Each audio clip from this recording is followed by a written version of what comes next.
tenemos aquí al novio. Una que se quiere- la comuna. El novio se quiere dar un mensaje a sí mismo. Por ejemplo, quiere recordarse que ya no puede salir por ahí solo con los amigos.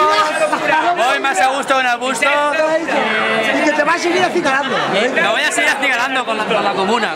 Bueno, olvídate de la barrita cervecera, la barrera cervecera. ¿Cómo que no? Yo me quito el anillo ya, güey, que no, es broma. Eso es broma. ¿A dónde os vais de luna de miel? Nos vamos a ir a Gata. A Gata de Me han dicho que hay Borgoña. unos parajes naturales de categoría. ¿Cuántos hijos vais a tener? Ninguno. Ninguno. Ahora le voy a hacer... Bueno, ¿de qué color lleva la ropa interior hoy la novia?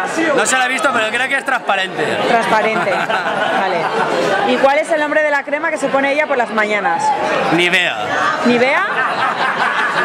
Ni veas tú ni vea yo. Ahora le vamos a hacer las preguntas a ella. ¿De qué color iba la ropa interior? A ver si acierta ella. ¿Transparente? Tú. Comestible. Tú. La mía comestible. Vale. ¿Y tu crema de por las mañanas cuál es? De Mercadona, de la Deli Plus. Vale.